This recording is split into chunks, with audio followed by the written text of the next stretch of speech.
The chairman of the House Energy Subcommittee, Edward Markey, says BP, quote, carpet bombed the ocean despite a federal directive restricting dispersant use.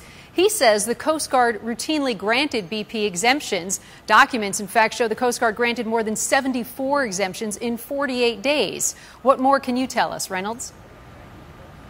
I can tell you that you're absolutely right, and they certainly use a great deal amount. In fact, when they first started, right after the explosion at the Deepwater Horizon, they were using roughly 25,000 gallons of that per day, at a rate of 25,000 per day. And they were using it not only in the surface, but also underwater. Now, the use was halted temporarily while the EPA conducted tests to really examine the safety of the dispersants. They were allowed, but the EPA said that they needed to be used at a much lower rate. But even then, Randy, we're talking about a total of 1.8 million gallons of dispersant that actually is in the Gulf of Mexico as we speak. And there's so many mysteries regarding this. At the time, we're not sure about the long-term effects, what it might mean to the ecology of the Gulf of Mexico. I can tell you this, though, the statement from the EPA, which came out earlier today, part of their statement reads, they believe this disbursement was actually been an essential tool in mitigating the spill's impact, preventing millions of gallons of oil from doing more damage to marshes, wetlands, beaches, and the economy overall to the Gulf Coast. Randy?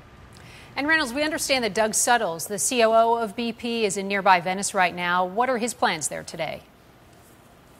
I can tell you the plans are that he's going to see things up close and personal. You know, one of the big stories we've been following is how difficult it has been to find some of that oil, where it was so easy to find, say, a few weeks, a month ago. At this point, it's been very difficult. However, down in Plaquemines Parish, where Doug Suttles will be today, he'll see firsthand where there are many places, many of the marshes that are still inundated with that thick crude, and he'll be able to see right up close how damaging it has been to the ecology.